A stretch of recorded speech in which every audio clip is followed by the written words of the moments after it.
Master minds commerce చదవాలనుకునే 10th inter విద్యార్థుల తొలి ఎంపిక.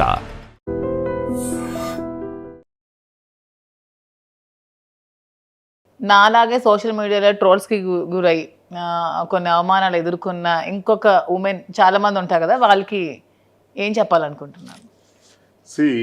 మనిషి మళ్ళీ మళ్ళీ పుట్టాం. ఒకసారి పుట్టాం, ఒకసారితోనే మళ్ళీ పోతాం. ఎలా వచ్చాం అలాగే పోతాం. ఒంటరిగానే వచ్చాం, ఒంటరిగానే పోతాం. మనతో ఎవరూ రారు, మనం సంపాదించుకునేవి ఏవీ రావు. కాబట్టి అందరితో స్నేహంగా మంచిగా వెళ్ళిపోవటం ఒకటి ప్రతి ఒక్కరు అలవాటు చేసుకోవాలి. నేను ఈరోజు చనిపోతాను, ఆత్మహత్య చేసుకుంటాను, నా జీవితంలో ఇది ఫెయిల్ అయ్యాను కాబట్టి నేను ఇంకా బ్రతకను, డిప్రెషన్లోకి పోవటం, ఇలాంటివి మానుకోవాలి. నీ వైపు చూసి నేర్చుకోవాల్సింది ఏంటంటే అందరూ నీ తాలూకా ధైర్యం. ఎంతమంది విమర్శించినా, ఎన్ని ట్రోల్స్ వచ్చినా, ఎంత నీచంగా ట్రోల్స్లో వాళ్ళు మాట్లాడినా నవ్వుకుంటూ ఆస్వాదిస్తున్నావు. It's great thing. అందరూ అలా ఉంటే ఇబ్బందే ఉండదు. మంచి చేసినా విమర్శిస్తారు. దేవుడిని విమర్శించే వాళ్ళు ఉన్నారు, దేవుడు లేడు అని చెప్పి వాదించే వాళ్ళు ఉన్నారు. సో ఏది మంచి ఏది చెడు మనం మంచి అనుకుని మనం చేసుకుని వెళ్తే ఎవడేమనుకున్నా మనకు అనవసరం. దానికి నువ్వు స్ట్రాంగ్గా నిలబడగలవని నమ్మకం నాకుంది. నీలాగే అందరూ కూడా ధైర్యంగా ఉంటే చాలు. సో ఎవరితో ఎవరు రారంటున్నారు కదా, మధు మీతో లాస్ట్ వరకు వస్తుందని నమ్మకం మీకుందా? ఇది మధు వచ్చేసారు కదా ఆల్రెడీ. ఇది భౌతికమైంది. ఇది లాస్ట్ మినిట్ వరకు ఇది తప్పదు. కానీ మనం శారీరకంగా మనము ఈ భూమి నుంచి పోతాం కదా, పోయేటప్పుడు ఒక్కడమే పోతాం. అదే సృష్టి రహస్యం. సరే, మ్యామ్కి 5 questions అయిపోయి నాకు క్వశ్చన్ మాత్రం వదలలేదు. చెప్పిన మధ్యలో దూరకుండా ఎలాగైనా లాస్ట్లో అడగాలి అని చెప్పి అది క్లియర్ చేస్తారు. మ్యామ్ మీరు ఉంటారు మ్యామ్ లాస్ట్ వరకు 100% ఉంటారు అనే విషయం అది సార్కి అది ఎప్పుడో 100% తెలుసు కాబట్టి ఇంకా సొసైటీలోకి చాలా ఓపెన్ స్టేట్మెంట్ అనేది పాస్ చేసేసారు. ఆ నమ్మకం రాకుండా సార్ అయితే ఖచ్చితంగా స్టేట్మెంట్ పాస్ చేయరుగా. సో అంతే కదా సార్, నేను మీకే సపోర్ట్ కాదు, ట్రూ. నువ్వే నాతో ఉంటావు, నేనే నీతో ఉంటాను. ఒకరికొకరు. Nobody can touch. అనండి. మ్యామ్కి ఆన్సర్ వచ్చేసింది ఇప్పుడు క్లియర్గా. చూడండి, మీరు లాస్ట్ వరకు ఎవరికి ఎవరు ఉండరు, ఒకరు వెళ్తాం అనగానే ఒక్క బయటికి రాకుండానే కల్లంటి వాటర్ అలా వచ్చేసాయి. మీరు అబ్జర్వ్ చేశారా? బయటికి పైకి అంటే మనిషి మరణించటం ఎలా జరుగుతుంది? ఒక్కడమే వస్తాం, ఒక్కడమే పోతాం. Yes, true sir. సరే, యాక్సిడెంట్లో కలిపి 10 మంది పోవటం అది వేరు, 10 మంది ఒకేసారి పోవటం అది వేరు. అది కూడా అలా రాసి పెట్టింది కాబట్టి అలా జరుగుతుంది. అది నేను చెప్తున్నా. బ్రతికున్నంత వరకు ఇది శాశ్వతం, మనం ఇలాగే ఉంటాం, అందులో డౌట్ ఏం లేదు. మేము ఓకేనా? ఓకే, క్లారిటీ వచ్చింది కదా. ఒక్కసారి పాపం కళ్ళంటే మీరు ఇలా తిప్పేసుకున్నారు. అండ్ ఇప్పుడు నేను అడిగేస్తాను సార్, మ్యామ్కి కోపం వచ్చేటప్పుడు మ్యామ్ బిహేవియర్ ఎలా ఉంటుంది? అలాగే చెప్పాలి మీరు. ఆ కోపం వచ్చినప్పుడు మాత్రం కొంచెం అన్నీ మర్చిపోయి బిహేవ్ చేస్తుంది. అంటే ఎంత ఎక్స్టెంట్గానే వెళ్ళిపోతుంటుంది. అలా వద్దంటాను నేను. కోపం వచ్చేటప్పుడే మనిషి ఎక్కువ ఆలోచించాలి. ప్రశాంతంగా ఉండేటప్పుడు ఆలోచించడానికి ఏముంటుంది? కోపం వచ్చేటప్పుడు మనం ఎప్పుడైతే ఆలోచిస్తామో అదే స్థితప్రజ్ఞత. అప్పుడే మనం డెసిషన్ తీసుకోవడానికి మంచి అవకాశం వస్తుంది. ఆ కోపంలో రాంగ్ డెసిషన్స్ వస్తాయి. అది వద్దని చెప్తాను. అది ఎవరికైనా తినైనా వచ్చి ఎవరికైనా జనరల్గా కోపం వచ్చేటప్పుడు ఆ నిర్ణయం తీసుకోవద్దు అంటాను నేను. ఆ కోపాన్ని తగ్గే వరకు ఆ నిర్ణయాన్ని మాత్రం వాయిదా ఇస్తే ఎవరికైనా మంచిది. మ్యామ్ ఇచ్చిన సర్ప్రైజెస్ చాలా ఉంటాయి. అంటే యాక్చువల్గా ఫీమేల్ ఎక్కువ సర్ప్రైజెస్ చేస్తూ ఉంటారు కపుల్స్లో. అలా మీకు ఇచ్చిన సర్ప్రైజెస్లో మీ ఫేవరెట్ సర్ప్రైజ్ ఏంటి?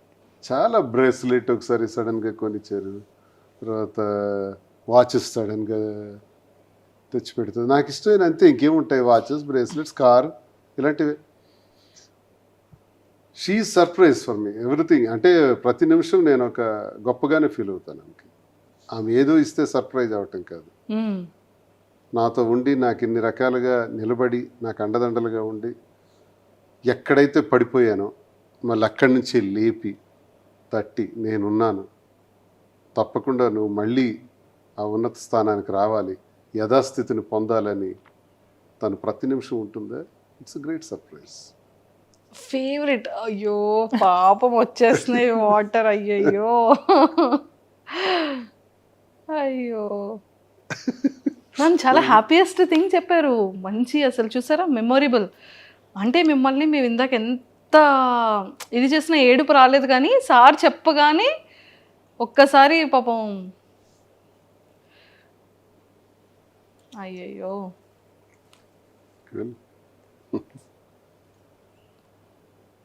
ఇద్దరిలో ఫస్ట్ కోపం ఎవరికి వస్తుంది? నాకే. ట్రూనా మ్యామ్?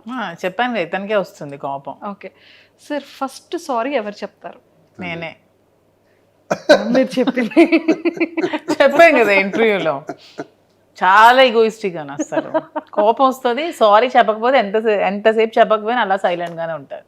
అంతే. సారీ చెప్పాక వెంటనే కరిగిపోతారు. సో మ్యామ్ చేసిన కుకింగ్ ఐటమ్స్లో మీ ఫేవరెట్ కుకింగ్ ఐటమ్ ఏం చేస్తారు ఎక్కువగా? నాటుకోడి ఫ్రై. ఇదేదో నేనే ఓడిపోయేటట్టుందని. ఓకే, సో ఆల్రెడీ అడిగేశారు, యా అడిగి నన్ను ఇప్పుడు అడుగుతున్నారు. ఎస్, మీరు వినలేదు కాబట్టి. మ్యామ్ చేసిన కొన్ని స్వీట్స్లో ఎక్కువగా మీ ఫేవరెట్ స్వీట్ ఏం చేస్తుంటారు? చంద్రకాంతలు. అమ్మయ్యా, ఇది ఒక్కటే చెప్పలేదు మీరు. అన్ని చెప్పాను. ఏమిటి రవ్వ లడ్డు సున్నుండలు రవ్వలాడు ఇష్టం కదా. రవ్వలాడు అదొక్కటే మ్యామ్ చెప్పలేదు. నా కోసం చేసేది చంద్రకాంతలే. మీకోసం చేసింది మీరు వీడియో కూడా చేశారు కదా మ్యామ్, రవ్వ లడ్డు వీడియో రవ్వ లడ్డు వీడియో చేశారు. చంద్రకాంత్ చేయలేదు, అతని దగ్గర నేను నేర్చుకున్నాను. చంద్రకాంత్ అతను నేర్పించారు. వాళ్ళ మదర్ దగ్గర ఎప్పుడో చిన్నప్పుడు చేస్తుంటే చూసి అబ్జర్వ్ చేసి నాకు ఎలా చేయాలో చెప్పి మొన్న అంతనే చేశారు. వాళ్ళ లక్ష్మీ వద్దం రోజు నాకు హెల్ప్ చేస్తూ చేశారు, బాగా చేశారు. సూపర్. అండ్ మ్యామ్ కట్టుకునే సారీస్లో మీ ఫేవరెట్ కలర్ సారీ ఏంటి? బ్లూ. ఇందులో నేను నీకు గ్రీన్ కదా ఇష్టం. ఎందుకు రాజు అన్ని ఇలా తప్పు ఆన్సర్లు చెప్పి నన్ను. బ్లూ గ్రీన్ రెండు ఇంట్రెస్ట్. నీకు ఎక్కువ ఏ ఫేవరెట్ కలర్ ఇష్టం? లేదు, ఇంకా అయిపోయింది. అయిపోయింది అది క్లోజ్. నేను 2 గెలిచాను మ్యామ్, ఒకటి స్వీట్. లేదు, అతను తప్పు చెప్పారు ఆన్సర్. అసలు అతను గ్రీన్ ఇష్టం. అసలు గ్రీన్ ఇష్టం, బ్లూ కూడా. గ్రీన్ ఇష్టం. ఇదేదో బాగుంది. ఎప్పుడైనా సరే వైఫ్ని అడిగేటప్పుడు హస్బెండ్ నుంచి కొడుతూ అప్పుడే రియల్ గా బయటకు వస్తాయి ఆన్సర్స్. సూపర్. సో మ్యామ్కి ఇష్టమైన హీరో ఎవరు? సూర్య. మ్యామ్కి ఇష్టమైన యాక్ట్రెస్ ఎవరు? యాక్ట్రెస్ అనుష్క. కాదు, నాకు నయనతార ఇష్టం. నేను 3 పాయింట్స్ గెలిచాను. 3 పాయింట్స్ గెలిచాను. ఓకే. అండ్ జనరల్ గా తనకి ఫ్యాన్ అన్నది లేదు, అన్ని చూస్తుంటది కదా. చెప్పాను కదా నేను అన్ని చూస్తాను. సార్ అంటే తను అన్ని చూస్తారు, కానీ ఏదో సమ్ హార్ట్. అప్పుడప్పుడు అలా చెప్తుంది. అది అనుష్క అని విన్నాను. ఓకే, అంటే మిమ్మల్ని కూడా కొంచెం అటు ఇటు కన్ఫ్యూజ్ చేయాలి కదా సార్, అందుకు చేశారు. ఓకే, మ్యామ్కి ఇష్టమైన ఒక ఫుడ్ ఐటమ్ ఏంటి? వెజ్ కానీ నాన్ వెజ్ కానీ? చికెన్ బిర్యానీ. అండ్ వెజ్లో సిమిలర్గా మీకు ఇష్టమైన ఒక ఫేవరెట్ కర్రీ? నాకు ఇష్టమైందా? మీకు ఇష్టమైంది అండ్ మ్యామ్కి కూడా ఇష్టమైంది అది కూడా? నాకు ఇష్టం ఆలు ఫ్రై. మ్యామ్కి ఇష్టమైంది? అదే ఇష్టం ఇద్దరికి. మీరు అందించేశారు. అండ్ మ్యామ్ చూసారా, నేను సార్కి ఒక హింట్ ఇచ్చాను. ఏమని ఇచ్చాను?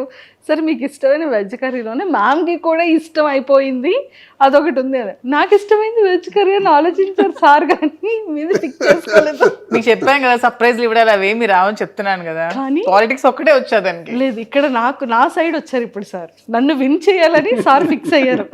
పాపం బయట అమ్మాయిని విన్ చేద్దాం అప్పుడప్పుడు అని. 4 ఆన్సర్స్ నేను విన్ అయ్యాను. ఓకే. అండ్ ట్రావెలింగ్లో ఎక్కువగా ఫేవరెట్ ఊరేది? ఊరా నచ్చే Wayanad, Coorg. True. Super. And ఇప్పుడు మ్యామ్ దానికి వస్తాం. సార్కి ఇష్టమైనవన్నీ చెప్పేశారు, సార్కి ఇష్టమైనది కలర్స్ చెప్పేశారు అండ్ ఎవ్రీథింగ్. మీరు సార్ని ఒక 5 క్వశ్చన్స్ అడగాలి. ఇప్పటికీ కూడా మీకు తెలియంది ఎప్పుడైనా క్యూరియస్గా ఉన్నవి ఇప్పుడు మీరు అడగొచ్చు. ఒక 5 క్వశ్చన్స్. నేనా? మీరే అడగాలి. 5 క్వశ్చన్స్ అడగాలి. నా క్వశ్చన్స్ అన్ని పొలిటికల్ గానే ఉంటాయి. పోనీ పర్వాలేదు, పర్వాలేదు. మీ ఇష్టం, ఈ ఛాన్స్ మీది ఇంకా. అయితే ఫస్ట్ క్వశ్చన్, మీకు వైసీపీ పార్టీ నుంచి జగన్మోహన్ రెడ్డి గారు సస్పెండ్ చేసినా సరే మీకు జగన్మోహన్ రెడ్డి అంటే ఇంకా ఎందుకు ఇష్టం? వ్యక్తిగతంగా మనిషి మంచి వ్యక్తి, అంతేకాకుండా నాకంటూ ప్రత్యేకమైనటువంటి గౌరవాన్ని గుర్తింపును ఇచ్చిన వ్యక్తి. వాళ్ళ నాన్న నుంచి నేను అభిమానిస్తాను, ఇవన్నీ అభిమానిస్తాను. పొలిటికల్ జనరల్గా ఏదైనా మీ ఇద్దరి గురించి కానీ. ఇద్దరు గురించి అడగాలి మీకు. నాలో మీకు ఇష్టమైంది ఏంటి, ఇష్టం లేనిది ఏంటి? మంచితనం. ఇష్టం లేనిది? ఇష్టం లేనిది కంగారు. ఏదైనా ఆలోచించి ఇది చేయాలా వద్దా అని 1-2 సార్లు ఆలోచించి నిర్ణయం తీసుకోవాలి. టక్కిమని చేస్తుంది. అంటే లేట్ అయితే లేట్ అయిపోతానేమోనండి. దానికి ఆన్సర్ చెప్పేస్తావు. ఇంకా చాలా చిన్న పిల్ల మైండ్ సెట్. ఓకే, నేను ఇది మార్చుకోవాలి, ఇది నువ్వు మార్చుకోవాలి మధు అంటే ఏది చెప్తావు? నువ్వు ఇది చేంజ్ చేయాలి, ఇది నాకు నచ్చలేదు అని చెప్పాలంటే? ఎవరి మీద కోపం అవ్వకూడదు, అందరితోని స్నేహంగా ఉండాలి, ఎవరు కూడా మన గురించి వ్యతిరేకంగా మాట్లాడే అవకాశం ఇవ్వకూడదు, ప్రతి ఒక్కరితో స్నేహభావంతో పోవాలని నేను కోరుకుంటున్నాను. అంటే నేను అందరి మీద కోపం అవుతున్నాను అంటే చెప్తున్నారు. చెప్తున్నాను, అలా ఉంటే మంచి పేరు వస్తుంది. అందరితో positive attitude, all are good, అందరూ మంచివాళ్ళే. ఇంకా 2 ఉన్నాయి. నన్ను ఒక మంచి పొలిటీషియన్ గా చూస్తే ఇష్టమా, నీకు ఒక బిజినెస్ ఎంటర్ప్రెన్యూర్ గా చూస్తే ఇష్టమా, అండ్ ఒక ఫిలిం లో అదే యాక్టర్ గా ఇష్టమా? అదే అలాగా చెప్పలే, ఈ రెండిట్లో ఏదో ఒక ఆన్సర్. ఫీల్డ్ ఏదైనా సరే ఒక సక్సెస్ఫుల్ పర్సన్గా ఉంటే నాకు చాలు. అది పొలిటికల్, బిజినెస్, ఇంకో ఫీల్డా ఏదైనా సరే అందులో సక్సెస్ అయ్యి మంచి జరిగితే చాలు.